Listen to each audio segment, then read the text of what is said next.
सभी का इतिहास की कक्षा में स्वागत है। आज का हमारा टॉपिक है मौर्य प्रशासन। मौर्य प्रशासन की जानकारी हमें कहाँ कहाँ से मिलती है, मौर्य प्रशासन की जानकारी के स्रोत कौन से हैं? तो पहला महत्वपूर्ण सोर्स है कौटिल्य का अर्थशास्त्र, क्योंकि चाणक्य चंद्रगुप्त मौर्य का प्रधानमंत्री था, अतः उसने अर्थशास्त्र में चंद्रगुप्त मौर्य के प्रशासन से संबंधित, मौर्यों के प्रशासन से संबंधित महत्वपूर्ण जानकारियाँ उपलब्ध करवाई हैं। अर्थशास्त्र है संस्कृत भाषा में लिखा गया है। इसमें 6000 श्लोक हैं, 15 अध्याय हैं, जिन अध्यायों को अधिकरण कहा जाता है। अर्थशास्त्र की शैली सूत्र शैली में लिखी गई है। इस ग्रंथ से हमें मौर्यों के राजस्व प्रशासन, नागरिक प्रशासन, दीवानी व फौजदारी कानून, राज्य के सप्तांग सिद्धांत आदि के बारे में महत्वपूर्ण जानकारी प्राप्त होती है। दूसरा स्रोत है मैगस्थनीज की इंडिका। मैगस्थनीज ने चंद्रगुप्त मौर्य के समय में भारत का भ्रमण किया था। मैगस्थनीज ने अपनी इंडिका में मौर्यकालीन समाज, पाटलिपुत्र नगर के प्रशासन तथा मौर्यों की सैन्य व्यवस्था के बारे में, गुप्तचर व्यवस्था के बारे में बहुत महत्वपूर्ण जानकारियां हमें प्राप्त होती हैं। उसके बाद आते हैं अशोक के अभिलेख। अशोक के लगभग 40 अभिलेख हमें प्राप्त होते हैं। इन अभिलेखों से हमें मौर्य प्रशासन के बारे में विस्तृत रूप से जानकारी प्राप्त होती है। रुद्रदमन का जूनागढ़ अभिलेख, यह एकमात्र ऐसा अभिलेख है जिसमें अशोक एवं चंद्रगुप्त मौर्य का एक साथ उल्लेख मिलता है। पश्चिमी भारत के बारे में जानकारी हमें इस अभिलेख से प्राप्त होती है। अब है राज्य का सप्तांग सिद्धांत। राज्य के सप्तांग सिद्धांत का वर्णन कौटिल्य ने अपने अर्थशास्त्र में किया है। अर्थशास्त्र भारत का सर्वप्रथम ग्रंथ है जिसमें राज्य को परिभाषित किया गया है। सप्तांग सिद्धांत में राज्य के 7 अनिवार्य अंगों का विवेचन किया गया है। अर्थशास्त्र में अंग के स्थान पर प्रकृति शब्द का प्रयोग किया गया है। इस सिद्धांत में राजा को सभी अंगों में प्रथम तथा मित्र को सबसे अंतिम बताया गया है। राजा की स्थिति यहाँ पर कुट स्थानीय थी, जिसका अर्थ है कि राजा की स्थिति सबसे महत्वपूर्ण है, बाकी के सभी अंग राजा के ऊपर निर्भर हैं। इस स्थिति को स्पष्ट करते हुए कौटिल्य ने अर्थशास्त्र में लिखा है कि सब कुछ राजा पर निर्भर है, वह केंद्रीय धुरी के समान है। प्रवर्ती काल में भी मनुस्मृति तथा महाभारत के शांति पर्व में सप्तांग सिद्धांत का वर्णन मिलता है। कौटिल्य ने राज्य के जो 7 अंग बताए हैं उसमें जैसे राजा सबसे महत्वपूर्ण है और इनकी कल्पना शरीर के विभिन्न अंगों से की गई है। राजा स्वामी, राजा शिरोभाग, दूसरा है अमात्य, मंत्री परिषद के सदस्य जो नेत्रों के समान हैं। जनपद निश्चित भूखंड होता है जो पैर के समान है। दुर्ग सुरक्षित राजधानी भुजाओं के समान है। कोष खजाना जो सुख के समान है। दंड न्याय व्यवस्था तथा सेना जो मस्तिष्क के समान है। मित्र राज्य से बंधुत्व रखने वाली शक्ति जो कान के समान बताए गए हैं। अब हम मौर्य प्रशासन। मौर्य प्रशासन की स्वरूप या नेचर कैसा था? मौर्यकालीन प्रशासनिक परिवर्तन तथा नवीन राजनीतिक प्रयोगों का युग था। केवल एक विशाल साम्राज्य की स्थापना ही नहीं, बल्कि उसे उपयुक्त प्रशासनिक व्यवस्था से संगठित करने का लक्ष्य भी मौर्य राजाओं ने रखा था। मौर्य प्रशासन केंद्रीकृत राजतंत्रात्मक प्रशासन था, जिसने पहली बार भारत को राजनीतिक एकता के सूत्र में पिरोया, और इस व्यवस्था का जनक चंद्रगुप्त मौर्य था। सम्राट अशोक ने भी अपने पितामह द्वारा स्थापित व्यवस्था में आवश्यकता अनुसार परिवर्तन तथा सुधार करके उसे अपनी नीतियों के अनुकूल बनाया। कुछ इतिहासकार चंद्रगुप्त के प्रशासन को पुलिस राज्य कहते हैं। कुछ इतिहासकार अशोक के प्रशासन को राजकीय निरंकुशतावाद की संज्ञा देते हैं। वस्तुतः मौर्य साम्राज्य की प्रथम साम्राज्य था जिसने लोक कल्याणकारी राज्य के स्वरूप को साकार किया। इस संबंध में कौटिल्य लिखता है कि प्रजा का सुख ही राजा का सुख है और प्रजा के कल्याण में ही राजा का कल्याण है। अब आता है केंद्रीय प्रशासन। मौर्य राज्य एक राजतंत्र था जिसके केंद्र में एक शक्तिशाली सम्राट का अस्तित्व था। केंद्रीय प्रशासन में सबसे जो अहम भूमिका है वो सम्राट की है। वह प्रशासन का केंद्र बिंदु होता था। राजा के पास कार्यपालिका, न्यायपालिका, व्यवस्थापिका या विधायपालिका वो सभी शक्तियाँ राजा के पास होती थी। लेकिन राजा देवीय उत्पत्ति में विश्वास अभी नहीं करता था, यानी कि रास्तों के साथ देवतो शब्द या देवतो नहीं जुड़ा था। फिर भी राजा को ईश्वर का प्रिय इस समय समझा जाने लगा था, जैसा हमें अशोक की उपाधि देव नाम प्रिय से बोध होता है। कौटिल्य ने राजा को धर्म प्रवर्तक बताया है। धर्म प्रवर्तक का अर्थ है कानून बनाने वाला। उन्होंने राजाज्ञा को सर्वोपरि कानून माना है। जो राजाज्ञा है वो सबसे महत्वपूर्ण कानून है। राजा के आदेश को नहीं टाला जा सकता। कौटिल्य ने राजवर्ती के 3 प्रकार बताए हैं। नंबर 1 प्रत्यक्ष, जो अपनी आँखों से देखा जाए। नंबर 2 प्रोक्ष, जिसे दूसरे लोग बताएं। नंबर 3 अनुमेय, कृत कार्यों को देखकर शेष का अनुमान लगाया जाए, उसे अनुमेय कहते हैं। कौटिल्य ने राजा के 3 प्रकार की विजयों का उल्लेख भी किया है। धर्म विजय, जो शासक अपनी प्रतिष्ठा हेतु करता है। धर्म विजय को श्रेष्ठ कार्य बताया गया है। धर्म विजय युद्ध विजय से श्रेष्ठ है। दूसरी है असुर विजय, अपने दुश्मनों पर विजय प्राप्त करना। और तीसरी है लोभ विजय, कि वह राजा अपने लिए कुछ संग्रहण ना करे, वह प्रजा के हितों का ध्यान रखे और लोभ लालच से दूर रहे। सम्राट अशोक ने अपने प्रथम शिलालेख में, कलिंग शिलालेख में, समस्त प्रजा को अपनी संतान के समान बताया है, जिससे उसका रास्तों पितृप्रेत होने का बोध होता है कि उन्होंने पूरी राज्य की संतान को, प्रजा को अपनी संतान के समान बताया है। उसके बाद है मंत्रीण तथा मंत्री परिषद।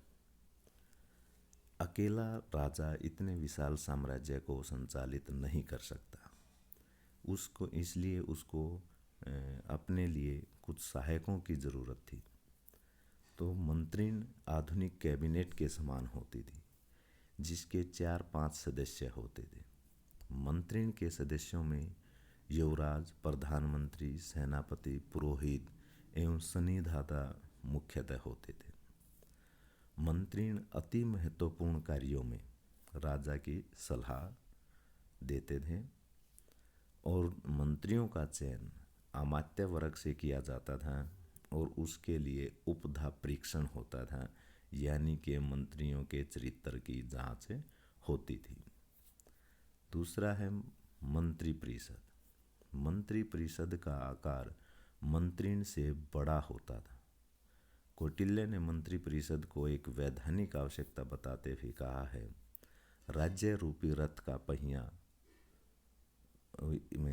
रूपी रथ एक पहिए द्वारा संचालित नहीं हो सकता। ठीक है, जिस प्रकार से कोई भी गाड़ी एक पहिए से नहीं चल सकती, उसको 2 या 4 पहियों की आवश्यकता होती है। उसी तरह से इतने विशाल साम्राज्य को चलाने के लिए अकेला राजा काफ़ी नहीं है, उसके लिए एक विस्तृत मंत्री परिषद की आवश्यकता होती है।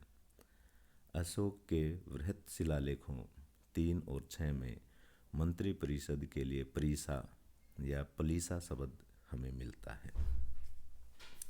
मंत्री परिषद के कार्य। मंत्री परिषद के कार्य होते थे कि भाई जो योजनाबद्ध कार्य हैं उनको आरंभ किया जाए। जो योजना राजा ने बनाई है जिनको राज्य में लागू करना है उनके प्रारंभ करवाना। जो कार्य पहले से चल रहे हैं उनको पूरा करवाना। जो कार्य पूरे हो गए हैं और उनमें कुछ कमी रह गई है तो उनमें सुधार करवाना। और राजकीय आदेशों का कठोरता से पालन करवाना, ये मुख्यतः मंत्री परिषद के कार्य होते थे। अब अधिकारियों का वेतन है कि वह अधिकारियों का वेतन कितना होता था। जो मंत्री जो सबसे प्रथम श्रेणी के अमात्य थे, सबसे उच्च अधिकारी थे, उनको 48,000 पन वेतन मिलता था। मंत्री परिषद द्वितीय श्रेणी के अमात्य है, उनको 12,000 पन वेतन मिलता था। अध्यक्ष तृतीय श्रेणी का अमात्य है जिसको 1,000 पन वेतन मिलता था। प्रांतों के राज्यपाल या गवर्नर उनको 12,000 पन वेतन मिलता था। प्रशिक्षित सैनिक 500 पन वेतन मिलता था। लेखक या लिपिक 400 पन। सबसे नीचे के कर्मचारी को 60 पन वेतन मिलता था और यह वेतन वार्षिक आधार पर दिया गया है। उसके पश्चात आता है केंद्रीय अधिकारी तंत्र। मंत्री और मंत्री परिषद के अतिरिक्त भी एक विशाल अधिकारी तंत्र केंद्रीय प्रशासन में कार्य करता था। अर्थशास्त्र में मौर्यकालीन केंद्रीय प्रशासन का अत्यंत विस्तृत वर्णन किया गया है। प्राचीन भारत में सबसे विस्तृत नौकरशाही वो मौर्य काल में ही थी। केंद्रीय प्रशासन अनेक विभागों में बटा होता था और प्रत्येक विभाग को तीर्थ कहा जाता था। प्रत्येक तीर्थ का मुखिया तीर्थ महामातर या महामात्य उसको कहा जाता था। और अर्थशास्त्र में कुल 18 तीर्थों और उनके प्रधानों का वर्णन किया गया है जो कि इस प्रकार से हैं। प्रधानमंत्री और पुरोहित। राजा के बाद स्थान आता था प्रधानमंत्री, सबसे महत्वपूर्ण अधिकारी होता था और राजा की अनुपस्थिति में राजकीय राज का कामकाज प्रधानमंत्री ही संभालते थे। चंद्रगुप्त मौर्य के समय कौटिल्य प्रधानमंत्री और पुरोहित दोनों पदों पर नियुक्त थे। अशोक का प्रधानमंत्री राधागुप्त था। दूसरा है युवराज। राजा का उत्तराधिकारी होता था जिसे राजा अपना उत्तराधिकारी नियुक्त करता था। सेनापति युद्ध विभाग का मंत्री होता था। संहिदाता वो कोष का अध्यक्ष, शाही खजाने का अध्यक्ष होता था। समाहर्ता राजकीय करों का संग्रहण करने का कार्य करता था। आय व्यय का ब्यौरा रखता था एवं वार्षिक बजट तैयार करता था। व्यवहारिक है जो दीवानी न्यायालय हैं उनका प्रमुख होता था, उसको व्यवहारिक कहा गया है। प्रदेष्टा जो फौजदारी न्यायालय हैं उनका प्रमुख होता था। दंडपाल सैन्य सामग्री को जुटाने वाला अधिकारी। कई बार दंडपाल में आ जाता है तो स्टूडेंट लिख देते हैं कि वो दंड देने वाला होता था। वो दंड देने वाला नहीं होता था, सैन्य सामग्रियों को जुटाने वाला अधिकारी होता था। दुर्गपाल साम्राज्य के अंदर जितने भी दुर्ग थे उनका प्रबंधन का कार्य दुर्गपाल का होता था। नागरिक नगर का प्रमुख होता था। आटविक वन विभाग का प्रमुख होता था। कर्मांतिक देश के उद्योग धंधों का प्रमुख होता था। नायक युद्ध में सेना का संचालन करता था। दोवारिक राजमहल की देखरेख करने वाला तथा महल के कर्मचारियों का प्रधान होता था। अंतर्वसिक सम्राट की अंगरक्षक सेना का प्रधान होता था। अंतपाल सीमावर्ती दुर्गों की रक्षा तथा सीमांत मार्गों की रक्षा करने का कार्य होता था। प्रशासता अक्षपटल विभाग का प्रधान होता था। राज्य के दस्तावेजों को सुरक्षित करना और समस्त रिकॉर्ड को लिपिबद्ध करने का कार्य होता था। और अंतिम है मंत्री परिषदाध्यक्ष, जो मंत्री परिषद का प्रमुख होता था। तो इस तरह से इन 18 विभागों और उनके प्रधानों का वर्णन अर्थशास्त्र में कौटिल्य द्वारा किया गया है। उसके बाद आता है अध्यक्ष। कौटिल्य ने अर्थशास्त्र में 26 अध्यक्षों का उल्लेख मिलता है, जो विभिन्न विभागों के स्वामी होते थे एवं मंत्रियों के अधीन कार्य करते थे। यूनानी स्रोतों में इन्हें मजिस्ट्रेट कहा गया है। कुछ महत्वपूर्ण अध्यक्ष मैंने यहाँ पर वर्णन किया है, तो सभी स्टूडेंट इनको नोट कर सकते हैं। पहला है जैसे पण्याध्यक्ष, वाणिज्य विभाग का अध्यक्ष होता था। दूसरा है सुराध्यक्ष, आबकारी विभाग का अध्यक्ष होता था। सुनाध्यक्ष, बूचड़खाने का अध्यक्ष होता था। सीताध्यक्ष, जो राजकीय भूमि, जो सरकारी भूमि है, उसका अध्यक्ष होता था। अकाराध्यक्ष, खान विभाग का अध्यक्ष होता था। कोषाध्यक्ष, वनों का अध्यक्ष होता था। लक्षणाध्यक्ष, मुद्रा एवं टकसाल का अधिकारी होता था, अध्यक्ष होता था। मुद्रा को छापने का, उसका असली और नकली की जांच करने का, तो ये सारे अधिकार लक्षणाध्यक्ष के पास थे। विविताध्यक्ष चरागाहों का अध्यक्ष होता था। मुद्राध्यक्ष, यहाँ ध्यान रखें, मुद्राध्यक्ष पासपोर्ट विभाग का अध्यक्ष होता था। कई बार स्टूडेंट मुद्रा रुपए पैसे या मुद्रा जारी करने का अध्यक्ष उसको लिख देते हैं, तो वो गलत है। मुद्राध्यक्ष पासपोर्ट विभाग का अध्यक्ष होता था। नवाध्यक्ष जहाजरानी विभाग का अध्यक्ष। संस्थाध्यक्ष व्यापारिक मार्गों का अध्यक्ष। पोतवाध्यक्ष मापतोल का अध्यक्ष। मानाध्यक्ष दूरी और समय से संबंधित साधनों को नियंत्रित करने वाला अध्यक्ष होता था। अक्षपटलाध्यक्ष महालेखाकार होता था। इसके अतिरिक्त कुछ अन्य अध्यक्ष भी हैं, जैसे शुल्काध्यक्ष, जो चुंगी वसूल करने का कार्य करते थे। सूत्राध्यक्ष वस्त्र उत्पादन, जो वस्त्र उद्योग है, उसका अध्यक्ष होता था। गणिकाध्यक्ष वेश्याओं का निरीक्षक होता था। लवणाध्यक्ष जो नमक अधिकारी होता था। सवर्णाध्यक्ष स्वर्ण उत्पादन और उसकी शुद्धता की जांच करने वाला अधिकारी होता था। हस्ती अध्यक्ष हाथियों की देखभाल का अध्यक्ष होता था। बंधनगारा अध्यक्ष कारागार का अध्यक्ष होता था। लौह अध्यक्ष जो धातु विभाग का अध्यक्ष होता था।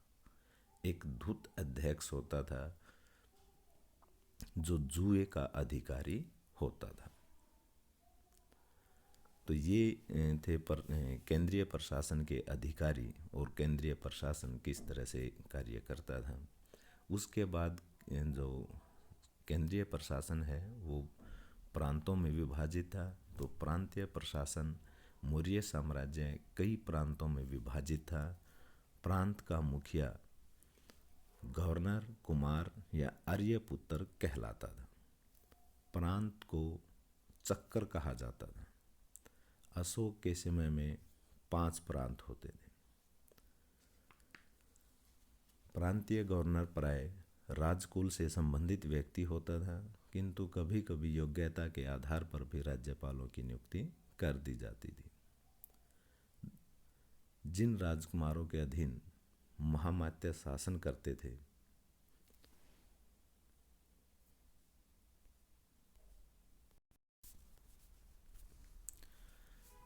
पांच प्रांत और उनके नाम इस प्रकार से हैं। उत्तरापद जिसकी राजधानी तक्षशिला है। दक्षिणापद जिसकी राजधानी स्वर्णगिरी है। अवंती राष्ट्र जिसकी राजधानी उज्जैनी। पूर्वी प्रदेश जिसकी राजधानी पाटलिपुत्र। कलिंग जिसकी राजधानी तौसली थी। ये विस्तार दिखा रखा है मौर्य साम्राज्य का विस्तार, और इनकी राजधानियाँ दिखाई गई मैप में।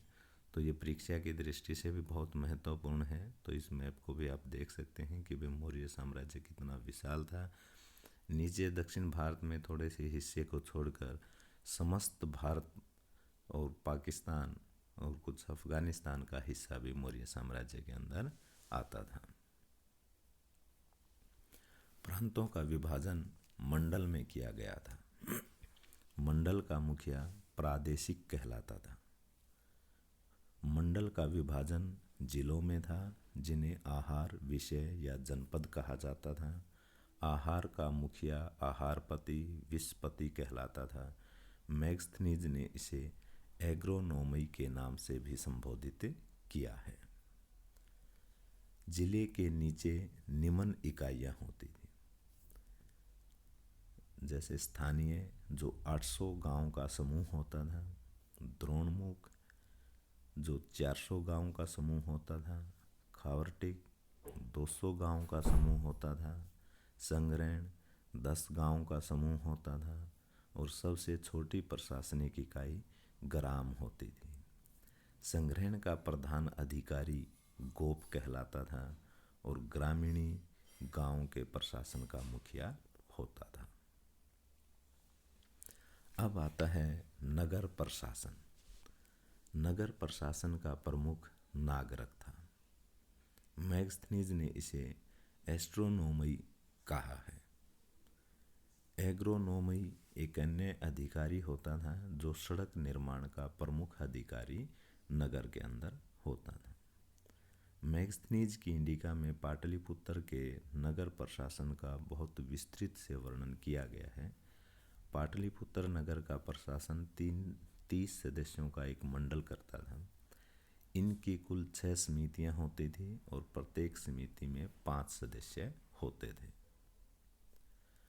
प्रथम समिति है वो उद्योगों का निरीक्षण करने का कार्य करती थी। जो द्वितीय समिति है वो विदेशों से आने वाले लोगों की देखभाल करती थी, उनके ठहरने की व्यवस्था है, कौन व्यक्ति आया है, कौन विदेश जा रहा है, तो ये सारा लेखा जोखा द्वितीय समिति करती थी। तृतीय समिति का कार्य जनगणना का कार्य था। कितने बच्चे पैदा हुए हैं, कितनों की मृत्यु हुई है, तो जन्म मरण का लेखा जोखा और जनगणना ये तृतीय समिति का कार्य था। चतुर्थ समिति, इस समिति का कार्य व्यापार व वाणिज्य की व्यवस्था करना था। पंचम समिति, यह उद्योग समिति थी जो बाजार में बिकने वाली वस्तुओं में मिलावट को रोकती थी। नई तथा पुरानी वस्तुओं को मिलाकर बेचना कानून के रूप से गलत था, अवैध था, तो ये 5वीं समिति उस सब का निरीक्षण करती थी। षष्ठ या जो छठी समिति है बिक्री एवं चुंगी कर वसूल करती थी और बिक्री कर 1/10 की दर से लिया जाता था। अब आता है न्याय प्रशासन। मौर्य काल में सर्वोच्च न्यायालय राजा का न्यायालय होता था। सबसे छोटा न्यायालय ग्राम का न्यायालय था। इसमें ग्रामीण गांव के वृद्ध लोगों के साथ मिलकर न्याय करते थे। अन्य न्यायालयों में जिस तरह से प्रशासनिक इकाइयाँ थी उसी तरह से न्यायालय भी होते थे। जैसे संग्रहण न्यायालय होता था, खावर्टिक न्यायालय होता था, द्रोणमुख न्यायालय होता था, स्थानीय न्यायालय होता था और जनपद का न्यायालय होता था। ग्राम न्यायालय तथा राजा के न्यायालय को छोड़कर शेष सभी न्यायालय 2 प्रकार के होते थे। धर्मस्थीय न्यायालय, जिसको हम दीवानी न्यायालय भी कहते हैं, यह दीवानी मामलों से संबंधित न्यायालय होता था और इसका न्यायाधीश धर्मस्थ या व्यावहारिक कहलाता था। इस न्यायालय के अंदर डाका, चोरी, लूट, गाली देना, मानहानि के मामले, मलकियत संबंधित विवाद, 2 व्यक्तियों के आपसी झगड़े, खेतों या मार्गों का झगड़ा, संपत्ति विवाद इसी न्यायालय में पेश किए जाते थे। दूसरा है कंटक शोधन न्यायालय, जिसको हम फौजदारी न्यायालय भी कहते हैं। जो व्यक्ति और राज्य के बीच विवादों का विवाद होता है उनका निपटारा इस न्यायालय के अंतर्गत किया जाता था।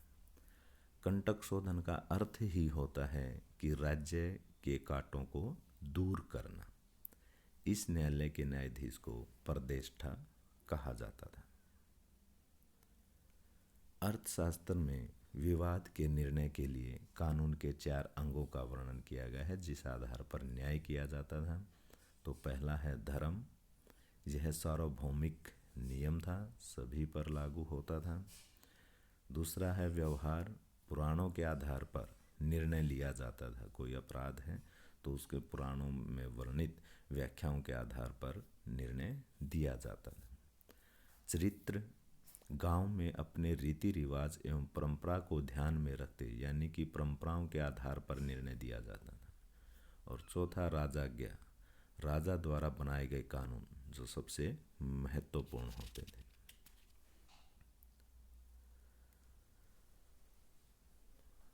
उसके बाद है सैन्य प्रशासन।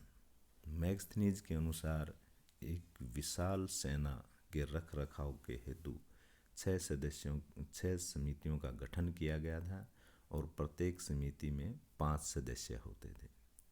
मौर्यों के पास एक विशाल सेना थी। चंद्रगुप्त मौर्य के पास 6 लाख पैदल सैनिक, 30,000 अश्वारोही, 9,000 हाथी, 800 रथों से युक्त एक विशाल सेना थी जो नंद सेना से लगभग 3 गुना ज्यादा थी। सैनिकों की संख्या समाज में कृषकों के बाद सबसे अधिक थी। कौटिल्य ने चारों वर्णों के लोगों को सेना में भर्ती होने का अनुमति दे रखी थी। बस सभी वर्णों के लोग सेना में भर्ती हो सकते हैं। सैन्य जो छोटी छावनियाँ होती थी उनको गुलम कहा जाता था और सैनिकों का जो वेतन था उसको गुलम दे कहा जाता था। वेतन नकद दिया जाता था। अब जो 6 समितियां हैं वो किस तरह से सैन्य के प्रशासन को संभालती थी। जो प्रथम समिति है वो जल सेना की व्यवस्था को देखती थी। जो द्वितीय समिति है सेना के लिए रसद, यातायात, अस्त्र शस्त्र, खाने पीने की सभी वस्तुओं की व्यवस्था करती थी। तृतीय समिति पैदल सैनिकों की देखरेख करती थी। चतुर्थ समिति अश्वारोही सेना की देखरेख करती थी। जो 5वीं समिति है वो गज सेना की व्यवस्था करती थी और जो 6ठी समिति है वो रथ सेना की देखरेख करती थी। सैन्य विभाग का सबसे बड़ा अधिकारी सेनापति होता था जिसका वेतन 48,000 पर्ण वार्षिक होता था और युद्ध में सेना का संचालन नायक नामक अधिकारी करता था जिसको 12,000 पर्ण वार्षिक वेतन मिलता था। कौटिल्य ने सेना के 3 श्रेणियों में विभाजित किया है। एक मोल सेना जो राजा की स्थायी सेना होती थी जिसको मोल सेना कहा गया है। दूसरा किराए की सेना होती थी जिसको आवश्यकता पड़ने पर किराए पर सैनिकों को भर्ती किया जाता था। और तीसरी जो नगर पालिकाएं होती थी उनकी सेना होती थी। उसके बाद चाणक्य ने पैदल सेना के भी 6 भागों का उल्लेख किया है जो इस प्रकार से हैं। जैसे जो मोल है वो स्थायी सेना है, भर्तक आवश्यकता पड़ने पर किराए की सेना है, श्रेणी बल युद्ध में आजीविका चलाने वाले जो युद्ध में अपना सामान बेचकर अस्त्र शस्त्र बनाकर वस्त्र उनकी पोशाक बनाकर अपनी आजीविका चलाते हैं, मित्र बल जो मित्र राष्ट्र हैं उनकी सेना, अमित्र बल बंदी बनाए गए सैनिक, आवटी बल जंगली सेना। अर्थशास्त्र में 3 प्रकार के युद्धों का भी वर्णन मिलता है। प्रकाश युद्ध जो आमने सामने की लड़ाई होती थी उसको प्रकाश युद्ध कहा गया है। तूणी युद्ध, इस युद्ध में दूसरे राज्य में फूट डलवाकर उसका विनाश करवा दिया जाता था और फूट डालने वाला जो व्यक्ति है वो तूषण कहलाता था। इस कारण से इस युद्ध को तूषणी युद्ध कहा जाता है। कूट युद्ध जो कूटनीतिक तरीके से लड़ा जाता था उसको कूट युद्ध कहा गया है। अर्थशास्त्र में 4 प्रकार के दुर्गों का उल्लेख भी मिलता है। ओदक जो नदी द्वीप में बनाया गया दुर्ग है, बहुत बड़ी नदी है, उसके बीच में कोई द्वीप है, तो उसके ऊपर बनाया गया जो दुर्ग है वो ओदक कहलाता है। पर्वत पहाड़ों के ऊपर दुर्ग बनाए गए थे। धान्य वन मरुभूमि के बीच जो दुर्ग बनाए गए हैं, और वन दुर्ग घने जंगलों में जो दुर्ग बनाए गए हैं। गुप्तचर व्यवस्था। मौर्य काल में इतने विशाल साम्राज्य को सही ढंग से चलाने के लिए एक समुचित गुप्तचर व्यवस्था का होना बहुत जरूरी था। गुप्तचर व्यवस्था के बिना इसने विशाल साम्राज्य को चलाना संभव नहीं था। इन्हें गुड़ पुरुष कहा जाता था। और गुप्तचर विभाग का प्रधान जो अधिकारी है उसको सर्प महामात्य या महामात्य सर्प कहा जाता था। और मौर्य शासन में दो तरह की गुप्तचर संस्थाएं थी, पहली संस्था और दूसरी संचार संस्था ये गुप्तचर संस्थाओं में संगठित होकर एक ही स्थान पर रुककर कार्य करते थे और 5 प्रकार के होते थे। काप्टिक जो छात्र के वेश में धारण करके गुप्तचर बने रहते थे। उदास्थित सन्यासी वेश धारण करते थे। गृहपतिक किसान वेश में होते थे। वेदेहक व्यापारी वेश में। तापस जो तपस्वी का वेश धारण करके गुप्तचर का कार्य करते थे। संचार ये वो गुप्तचर हैं जो एक स्थान से दूसरे स्थान पर भ्रमण करते रहते थे और अपना कार्य करते थे। ये भी 4 प्रकार के होते थे। नंबर 1 क्षत्रिय जो समुद्री विद्या, ज्योतिष, व्याकरण, इंद्रजाल, वशीकरण, नृत्य, गायन में निपुण होते थे, उनको क्षत्रिय गुप्तचर कहा गया है। तीक्ष्ण जो धन के लिए प्राणों की परवाह नहीं करते थे, जो पैसे के लिए कोई भी कार्य करने को तैयार थे, उनको तीक्ष्ण कहा गया है। रसद अपने बंधु बांधवों से भी स्नेह न रखने वाले, क्रूर प्रवृत्ति के होते थे, आलसी होते थे, उनको रसद कहा गया है। परिवर्जिका ये सन्यासिनी होती थी, भिक्षुणी के वेश में स्त्रियां होती थी। कुछ ऐसे गुप्तचर भी होते थे जो दूसरे देशों में नौकरी कर लेते थे और सूचनाएं भेजते थे। ऐसे गुप्तचरों को उभय वेतन कहा जाता था। ये मौर्य प्रशासन, केंद्रीय, प्रांतीय, स्थानीय प्रशासन, सैन्य व्यवस्था, न्याय व्यवस्था, गुप्तचर व्यवस्था सारी आशा करता हूँ कि समझ में आ गई होगी। और इससे जो निष्कर्ष निकलता है वो ये है कि इस प्रकार हम देखते हैं कि मौर्यकालीन प्रशासनिक व्यवस्था नौकरशाही एवं केंद्रीयकृत पद्धति पर आधारित थी। इसी में यद्यपि सामान्य जनता के शोषण की संभावनाएं निहित थी, किंतु शासक वर्ग का झुकाव लोक कल्याणकारी उपायों के माध्यम से शासन करना रहा था। धन्यवाद।